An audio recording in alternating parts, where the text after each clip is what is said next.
à tous, bienvenue dans C'est Canteloup. Le premier couac gouvernemental est venu du nouveau ministre de l'économie, il s'appelle Antoine Armand, et il a considéré que le RN ne faisait pas partie de l'arc républicain. Bruno Le Maire, bonsoir. Elle était dénudée sur son lit à baldaquin. Bruno Le Maire, c'est donc ce jeune ministre de 33 ans qui vous succède. Ouais, mais franchement, c'est pas terrible, c'est qui ce morveux, hein? Il a fait quoi en économie? Il a même pas dirigé les finances d'un club de bridge. Non mais ne soyez pas de mauvaise foi. Et la littérature, on en parle, hein? Il a juste publié un seul bouquin, Le mur énergétique français, je l'ai lu. Bon, c'est d'un chiant. Pas une seule fille à poil dedans, pas un téton qui pointe. Pardon, mais moi, pendant que j'étais ministre, j'en ai écrit 7 des bouquins, avec des femmes désabusées, lascives. Ah, moi, je savais faire rêver les Français. Ouais mais sauf en économie, hein. François Hollande, un commentaire? Ah oui, en parlant d'érotisme, ce que je voulais vous... Merde, il n'y en a plus. Oui, hier au cinéma, Emmanuel est sorti. Hein. Alors je sais que ce prénom suscite de la haine, du dégoût, l'envie de siffler, hein, de jeter des objets contendants dans sa petite tronche de président prétentieux. Mais attention, là c'est Emmanuel avec 2 L-E.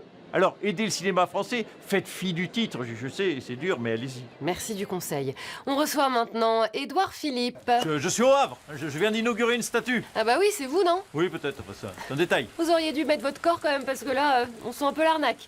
Alors vous venez des Républicains, il doit vous plaire ce gouvernement Barnier, 20 femmes et 19 hommes. Oui, bon, les mauvaises langues diront toujours que tous les ministères importants sont tenus par des hommes, hein, justice, intérieure, affaires étrangères, armée, économie. D'ailleurs, je le dis à Barnier, hein, si tu mets une femme ministre à la vaisselle et du ménage, ça compte pas, mon Michel. Hein. Ouais, il faudrait vraiment être une mauvaise langue pour penser ça. Ce que je ne suis pas. Hein, c'est pourquoi je souhaite bonne chance à Michel Barnier pour son dernier mois à Matignon.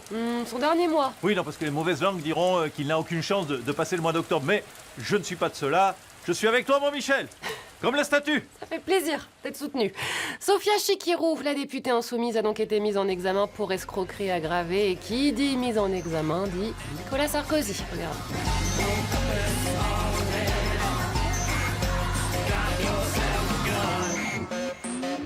Nicolas Sarkozy, bonsoir. Alors, Sophia Chikirou a été mise en examen pour escroquerie aggravée dans l'affaire des comptes de campagne de la présidentielle de Jean-Luc Mélenchon en 2017. Alors ça, c'est moche. Ça, c'est le genre de malhonnêteté que moi, j'ai en horreur. Ça m'horrifile.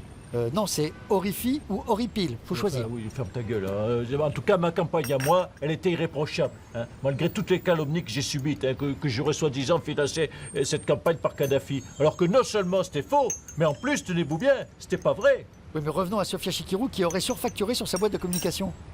Ah, ben d'accord. Alors du coup, Big Malion, c'était pas moi, c'était Kirikou. Attendez. J'appelle le juge. Oui. Oui, allô, Antoine? Oui, mais te vexe pas, je peux t'appeler Antoine, je te vois toutes les 3 semaines. Dis, j'ai du nouveau pour Big Malion. En fait, c'est pas moi, c'était Mélenchon et Kirikou. Oui, c'est ça, le petit Africain. Exactement. Donc moi, du coup, je viendrai plus au tribunal. Hein. Voilà, bisous. C'est vrai que son vrai métier, c'est avocat, hein, Nicolas Sarkozy. Il était aux États-Unis cette semaine et se trouve maintenant au Canada. Le président est notre invité ce soir.